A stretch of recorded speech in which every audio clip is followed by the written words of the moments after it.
Morning everybody, November the 25th, Saturday, and we've come down the Viaduct fishery. I've not been down here for about 4 years. I've come down to fish for silvers. I used to fish silvers down here quite a lot, and I used to do very well, to be honest, sort of fishing ground bait and that, but then that went away from me a couple of seasons. It became very much particle based, and then the COVID thing and everything else. Matches stopped down here, so it sort of, you know, we didn't come down here to fish matches.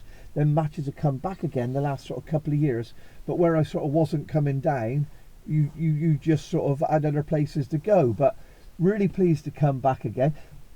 This morning we've got up at home and it's been -4. I've got down here now and it's like -3. Last weekend was 14, wasn't it? So massive drop in temperature the last couple of days. I think that will affect it. I think yeah, I think it's gonna start very slow. Looking forward to it though. I don't mind a sort of winkle a few out type day, if you like. Old school, innit? And we'll see where we're drawn. I don't really want to be in one of the corners. You never do for silvers, really, do you? I've only really come down with silver kit as well, so I got no other choice. If somebody tells me, oh, you're on a cart bungo, Bob, it isn't going to be much good to me, because we've come down, really are prepared to fish for silvers. So wish us luck, and I'll see you on the bank. Okay everyone, we've drawn, and unfortunately we've drawn 121, which is the peg that's on the very sort of narrow end of the lake, so nowhere near the middle. You couldn't get any further from the middle. A corner would be closer to the middle than what I am, so I don't honestly fancy it. But we've come down and have a bit of a nice day's silver fishing, so we'll have a go anyway. We'll see how we get on. There is some perch in that up here, odd tench, but it's been really cold. -4 this morning. Come down here into the Kerry Valley where Viaduct location is, and it's still -3. Let's have a look at the peg.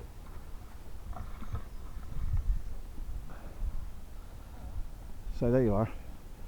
We're up on the end, and basically every peg's in. So that's in. That's in. But you never know. You never know.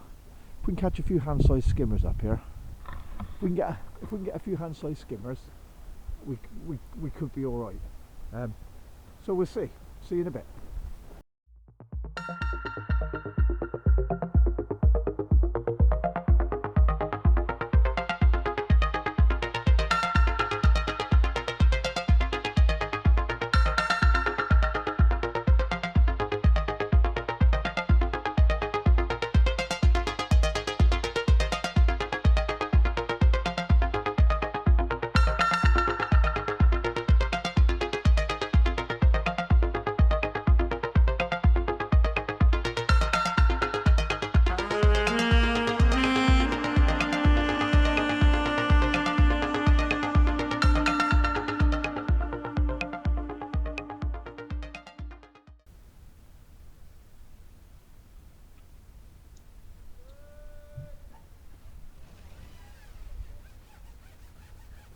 First thing we're going to feed is the line that we're going to start on, which is at 13 meters, and that's just a little sort of walnut size ball of slop. We've got some of our grain bait that we mixed the night before, and we've put a little bit in a pint bait box and just wetted it up really. It's a bit of slop to make a bit of cloud. We'll soon find out then how what the sort of roach situation is in here now. I've heard that a lot of the small roaches sort of died off, which I do believe is probably true, but it's a little way of finding out, and also get us some bites straight away. And I've gone as far as 13 meters simply because I think it's going to be hard. I don't see the point in wasting time short. Let's get straight out there and see what's about. Next line in the feed is 14.5 meters with caster. I'm not really expecting this line to be great, but if you can catch on it, it is a pretty good bonus line really. I'm not so sure that's going to happen today.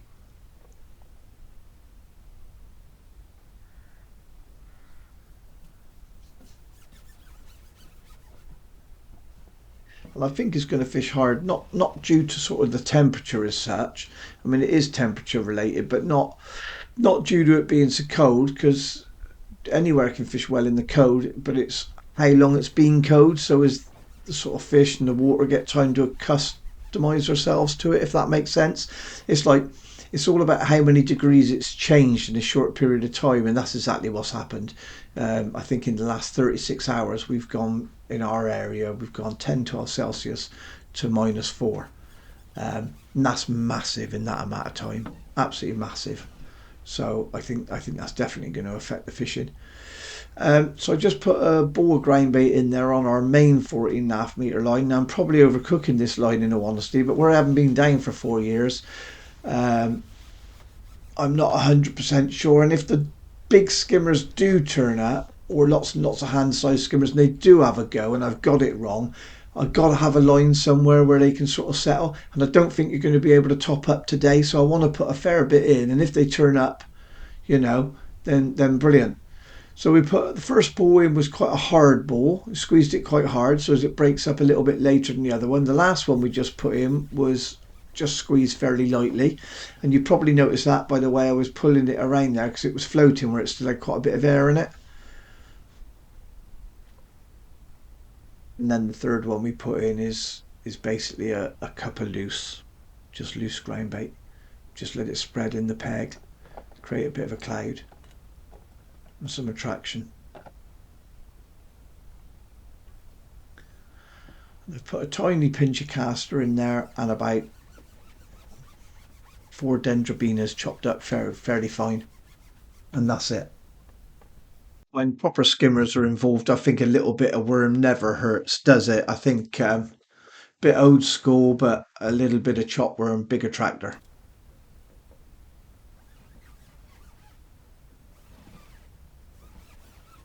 So we start on the 4x10 rig, a little strung out rig, 08 bottom, size 20 hook. Yeah, and a single pinky on the hook to start with. Um, just want to see how hard it's going to be, catch anything really. The ground, I mean, we really want to catch over the main ground bait line. Whether that's going to happen or not, I don't know. We've got a bite, so that is brilliant. We've had to wait sort of 7, 8 minutes for that, but we've had a bite. As I was saying, the ground bait line, really, your main ground bait line, you need to leave for at least 30 minutes, in my opinion, in these sort of conditions. Um, and if I could, I mean, if I was catching elsewhere, if I could, I would leave it for an hour. But I don't know if I'll get that luxury today.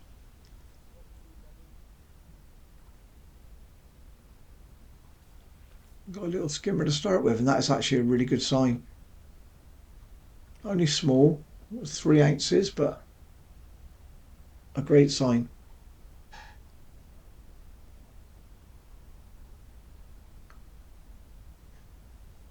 We've had to sit on it for another 10 minutes, fed nothing more in there, just sat there dead quiet, 10 more minutes, and we've had another bite.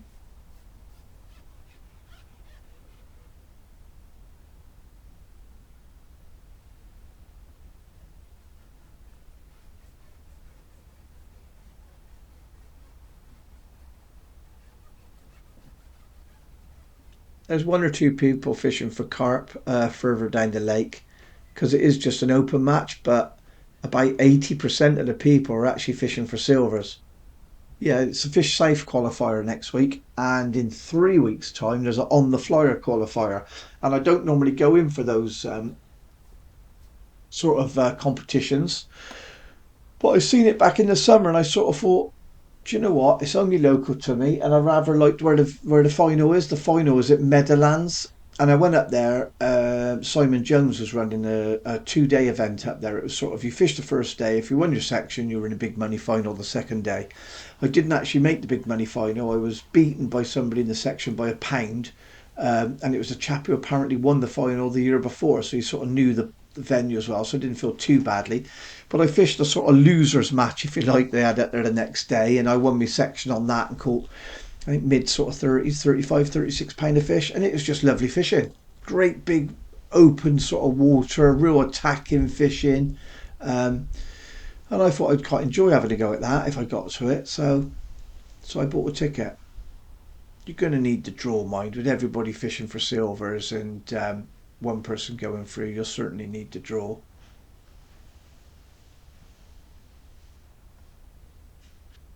So we tapped in a few pinkies there. We put a cab pot on, tapped in a few pinkies, and good news, we've hooked another fish.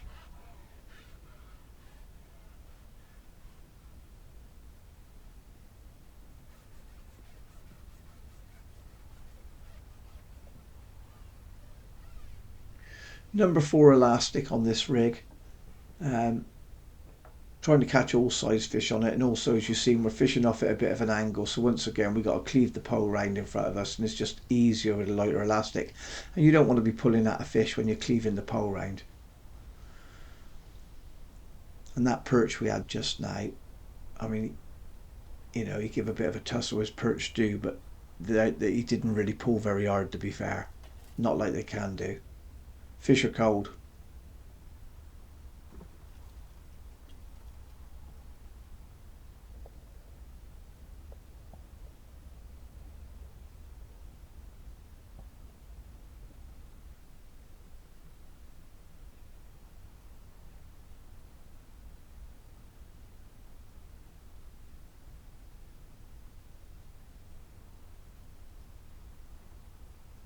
So over the main ground bait line, and we've had a bite.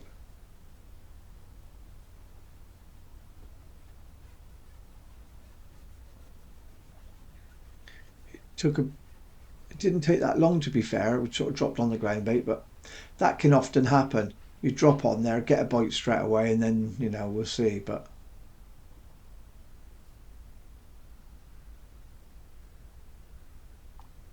and it's the right species again, another little skimmer. So we've had 3 little skimmers, quite different sizes, sort of 3 ounce and sort of 7 ounce are there, and we had one knocking on a pound. So, but there's 1 or 2 in the area is a good sign. So I'm now going to feed a little bit of sloppy ground bait, same as we did on that starting line, but I'm just picking a line. It's 14 meters, 14 and a half meters, adjacent to our other main ground bait line, but off to the left by about, I don't know, 3-4 meters. Because it worked quite well, and I'm thinking we might be able to pick a couple of fish off of that as well.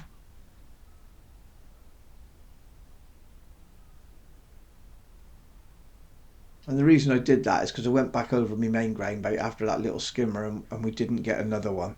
We waited 6 minutes, nothing.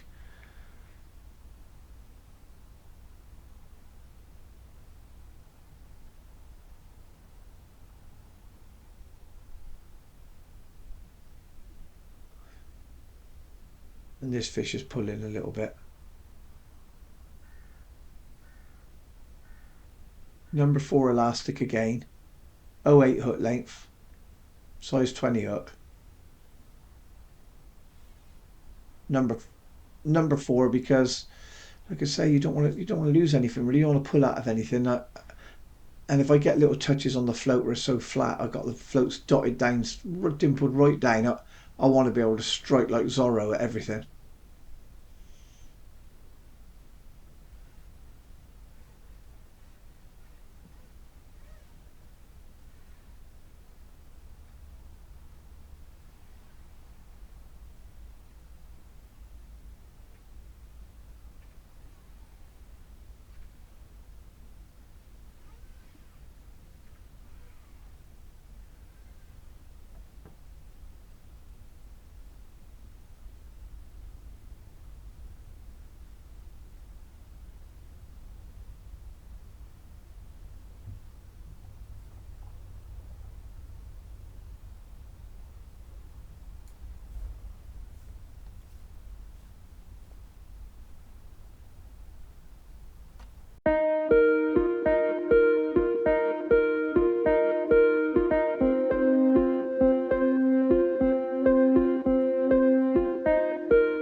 So single caster down the right edge.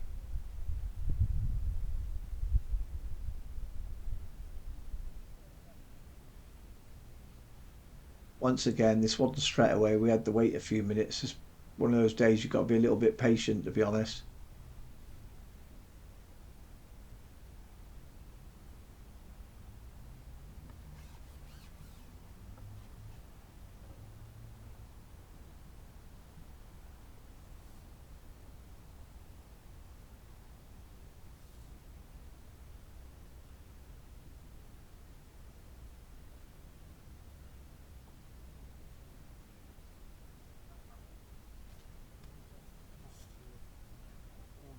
Oh, big perch, they're infuriating, aren't they? I love big perch, but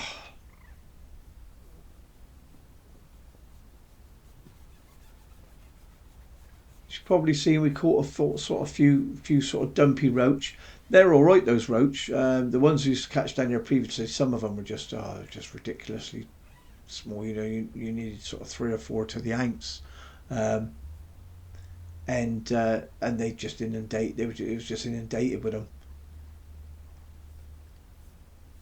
Another nice little skimmer. But yeah, so the roach we caught, they were quite dumpy, but you couldn't line them up. You get one, maybe two off of a line, and then they'd just be gone. Couldn't line them up at all. I think that's just the sort of day it's going to be.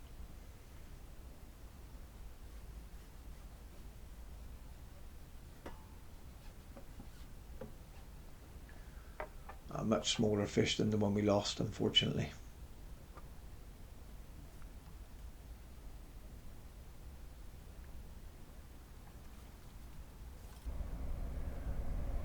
Looking around the lake, I don't think we're doing too bad actually.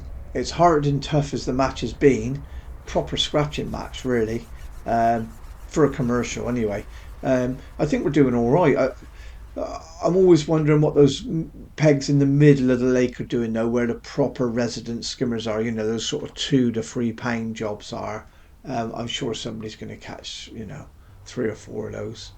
Normally down here though, this isn't really giving Viaduct shedding the right light on the place. It's a terrific fishery, mind. You come down here and catch, £50 of skimmers. Just the conditions.